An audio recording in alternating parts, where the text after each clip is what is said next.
सुल्तानपुर नामी एक खुशहाल और सरसब्ज रियासत में जुल्फ़िकार नाम का एक गरीब लेकिन निहायत ईमानदार और जफाकश किसान जिंदगी बसर करता था। जुल्फ़िकार का एक कड़ियल जवान बेटा था जिसका नाम आसिम था। आसिम का मसला ये था कि वो कोई काम धंधा करने के बजाय पूरा दिन गांव की गलियों और चौराहों पर दोस्तों के साथ आवारागर्दी करने और वक्त बर्बाद करने में गुजार देता था। एक शाम जब जुल्फ़िकार खेतों से थका हारा लौटा तो उसने प्यार से आसिम को अपने पास बिठाया और समझाते हुए कहा, बरखुरदार, अब तुम माशाअल्लाह जवान हो चुके हो, चेहरे पर मर्दाना वजाहत भी आ गई है। अब तुम्हें कोई ना कोई काम शुरू कर देना चाहिए।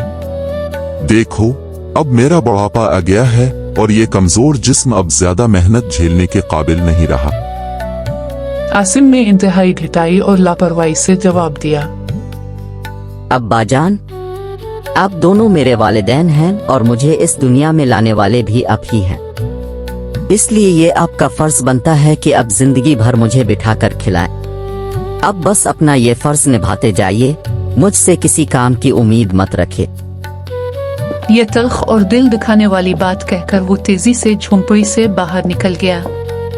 जुल्फ़िकार ने इंतहाई मायूसी और दुखी दिल के साथ अपनी बीवी जुबैदा की तरफ देखा और कहा, जुबैदा, मैं तो इस लड़के को रान रास्त पर लाने की कोशिश करके थक चुका हूँ। मुझे अब उसकी इस्लाह की कोई सूरत नजर नहीं आती। तुम ही बताओ मैं क्या करूं? क्या इस ज़ईफ़ी में भी मेरी किस्मत में सिर्फ खेतों में खून पसीना बहाना ही लिखा है? आप इस तरह दिल छोटा मत कीजिए।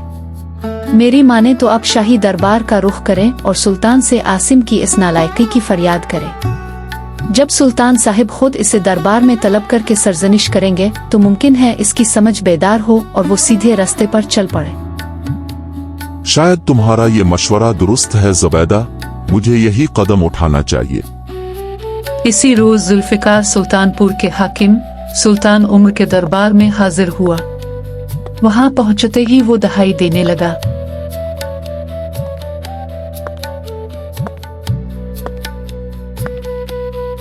इंसाफ आलीजा, इंसाफ कीजिए, मुझ गरीब पर रहम फरमाइए। कहो किसान, तुम्हें क्या परेशानी लाहिक है?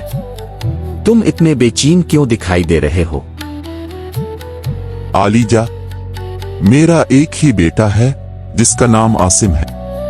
मैंने इस उम्मीद पर उसे बड़े नाज और नखरे से पाला था कि वो मेरे बुढ़ापे की लाठी बनेगा, मगर अब जब मैं बूढ़ा और कमजोर हो चुका हूं तो वो एक पैसे का काम नहीं करता।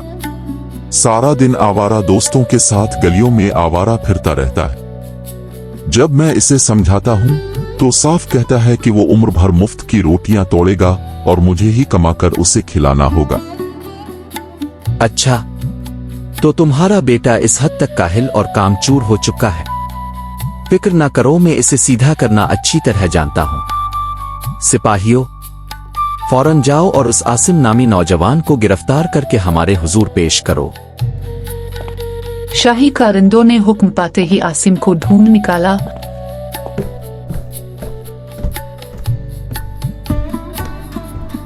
और चंद ही लम्हों में इसे दरबार में ला खड़ा किया। सुल्तान ने आसिम की तरफ देखा और पूछा, नौजवान, क्या ये ज़ईफ शख्स तुम्हारे वालिद है? जी हाँ आलीजा, ये मेरे अबुआजान हैं। लेकिन मुझे इस तरह दरबार में क्यों लाया गया है? आसिम, तुम इतने हटे-कटे और तवाना होकर भी कोई काम काज क्यों नहीं करते? अपने बूढ़े माँ बाप की कफालत करना तुम्हारा फर्ज है, तुम उन्हें कमाकर क्यों नहीं खिलाते?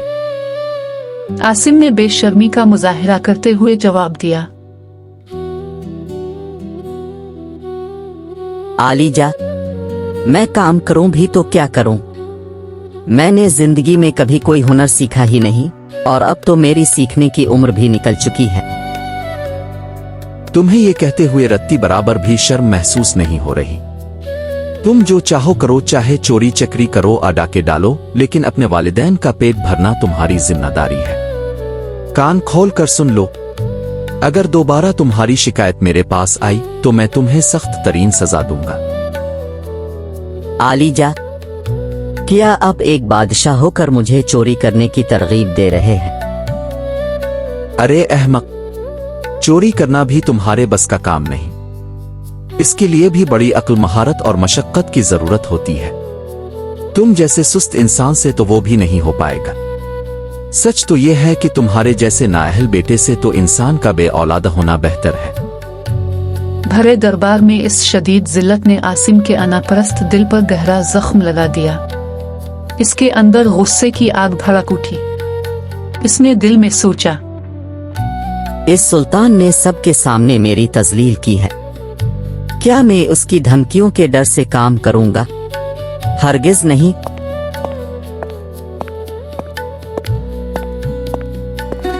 जब बाप और बेटा दरबार की हुदूद से बाहर निकले तो जुल्फिकार ने नरमी से कहा, आओ बेटा, अब घर की तरफ चली। खबरदार, अब मैं इस घर का रुख नहीं करूंगा। आज से आप मेरे लिए मर गए और मैं आपके लिए पराया हो गया। बेटा, ये कैसी गजब की बात कर रहे हो? मैं बिल्कुल सच कह रहा हूँ। अपने भरे मजमा में मेरा तमाशा बनवाया है। अब मैं कभी लूट कर नहीं आऊंगा। ये कहकर वो तेजी से एक तरफ निकल गया, जबकि जुल्फिकार ने ठंडी आह भरी और सोचा, जाने दो, जब जमाने की ठोकरें खाएगा तो खुद ही अक्ल ठिकाने आ जाएगी।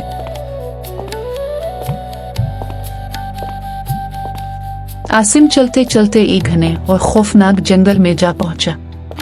जब अंधेरा गहरा होने लगा तो इसने सोचा कि अगर वो जमीन पर सोया तो कोई दरिंदा उसे अपना नवाला बना लेगा, इसलिए बेहतर है कि किसी ऊंचे दरख्त पर पनाह ली जाए।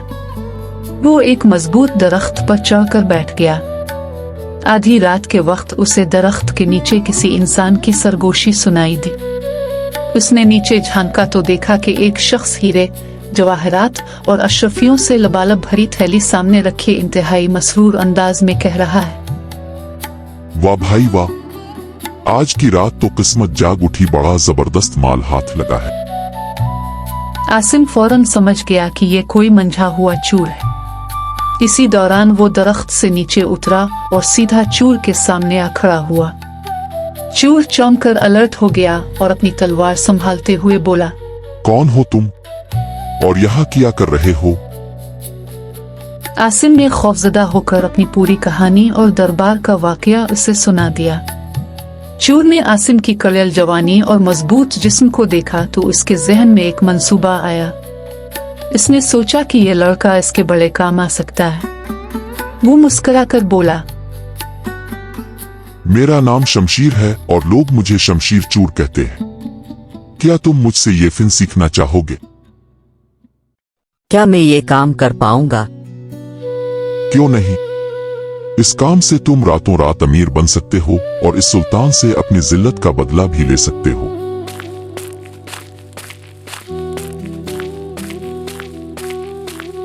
वो शमशीर के साथ इसके खुफिया ठिकाने की तरफ चल पड़ा। आज से मैं तुम्हारा उस्ताद हूँ और तुम्हें चोरी के राज सिखाऊंगा। और मैं भी एक सच्चे शागिर्द की तरह यह पूरा फिन सीख कर दिखाऊंगा।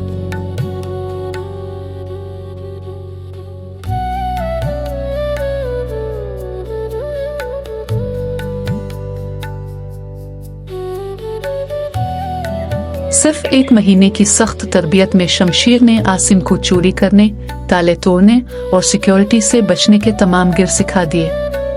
आसिम अपनी चुस्ती की वजह से जल्द ही एक माहिर और खतरनाक चूर बनकर उभरा। एक दिन आसिम ने अपने उस्ताद से कहा, उस्ताद जी, अब मेरा निशाना छोटा मोटा माल नहीं, बल्कि मैं खुद सुल्तान उम्र के शाही खजाने पर हाथ साफ करना चाहता हूँ। पागल मत बन्नू आसिम। शाही महल के खजाने में घुसना मौत के कुनवे में छलांग लगाने के बराबर है। लेकिन मुझे सुल्तान का वो ताना याद है। मुझे इसे साबित करना है कि मैं कितना बड़ा खिलाड़ी बन चुका हूँ, बशर्ते कि वो मुझे निकम्मा ना समझे। आखिरकार दोनों ने मिलकर एक रात शाही खजाने से चोरी की और भारी मिकदार में सोना चांदी चराया। वहां से निकलते वक्त आसिम ने सुल्तान के नाम एक चिट्ठी छोड़ी।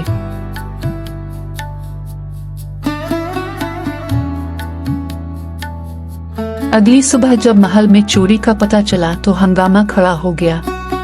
सुल्तान ने जब वो खत पढ़ा तो इस पर लिखा था, सुल्तान उमर, याद है अपने भरे दरबार में कहा था कि चोरी करना भी मेरे बस की बात नहीं। देख लीजिए, आज मैंने आपकी नाक के नीचे से पूरा खजाना गायब कर दिया है। सुल्तान गुस्से और तैश से कांपने लगा। इसने फौरन सिपाहियों को हुक्म दिया कि जुल्फिकार के घर पर छापा मारा जाए। जब आसिम वहां न मिला तो शाही कारिंदों ने इसके बूढ़े और बेकसूर माँ बाप को जंजीरों में जकड़कर अंधेरी जेल में डाल दिया। कुछ अरसे बाद एक रात शदीद तूफानी बारिश हो रही थी। आसिम और शमशीर पनाह की तलाश में एक बहुत अमीर सेठ तारिक के आलीशान बंगले पर पहुंचे। वहां सेठ तारिक ने उन्हें पनाह दी। इसी दौरान आसिम की नजर सेठ की खूबसूरत बेटी आयशा पर पड़ी और पहली ही नजर में उसका दिल आयशा पर फिदा हो गया।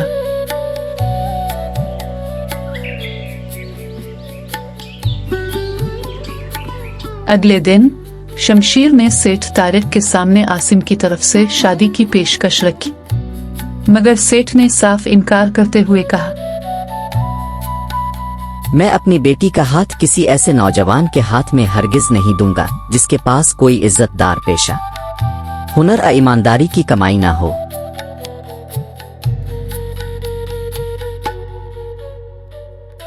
सेठ की ये बात आसिम के दिल में तीर की तरह पैवस्त हो गई। इससे पहली बार एहसास हुआ कि चोरी की दौलत इंसान को आर्जी ऐश तो दे सकती है, लेकिन मुआशरे में इज्जत और सच्ची खुशी सिर्फ ईमानदारी और जायज हुनर से ही मिलती है। इसने इरादा कर लिया कि वो अब कोई जायज काम सीखेगा। वो कई हुनरमंदों और कारीगरों के पास गया, लेकिन सब ने यही कहा कि कोई भी नया काम सीखने में कई साल का अरसा दरकार होता है। आखिरकार उसने फौरी तौर पर एक तामीराती जगह पर सख्त मजदूरी करना शुरू कर दी। पूरा दिन तपती धूप में ईंटें और पत्थर उठाने के बाद जब उसे शाम को जिंदगी की पहली हलाल मजदूरी मिली तो इसकी खुशी का कोई ठिकाना न था। वो दौड़ता हुआ सेठ तारिक के पास गया और बोला,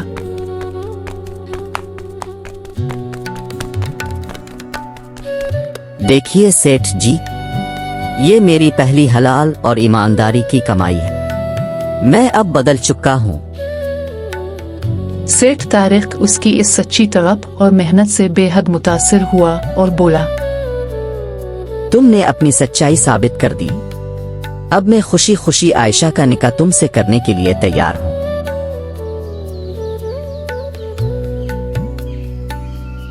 शादी से कब्ल सेठ ने आसिम को अपने बुजुर्ग उस्ताद शेख रहमान के पास ले गया। वहां शेख रहमान के सच्चाई, खुदा तरसी और ईमानदारी पर मबनी पुरमग़ज़ बयानात ने आसिम के दिल की काया ही पलट दी और उसका दिल गुनाहों से बिल्कुल पाक हो गया। शादी के चंद रोज बाद आसिम शमशीर के पास गया और कहा, उस्ताद जी, मैंने अब हमेशा के लिए इस तारीक दुनिया और चोरी चुकारी से तौबा कर ली है। मैं अब एक पुरसुकून जिंदगी गुजारना चाहता हूँ। तुम ठीक कहते हो आसिम। तुम्हारी तब्दीली देखकर मेरा दिल भी इस गुनाह की जिंदगी से बेजार हो गया है। मैं भी अब तौबा करता हूँ। आसिम शाही दरबार में हाजिर हुआ और सुल्तान के सामने वो तमाम चराया हुआ खजाना वापस रख दिया और सर झुकाकर बोला, आलीजा, मैं वही आसिम हूँ। मैंने आपका खजाना चराया था, लेकिन अब मैं सुधर चुका हूँ। मुझे अपने किए पर नदामत है। अब जो चाहे सजा दे।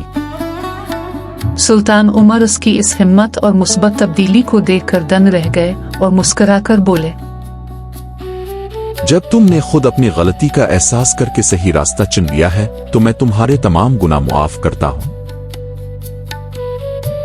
सुल्तान ने फौरन जुल्फिकार और जुबैदा को जेल से रहा करने का हुक्म दिया।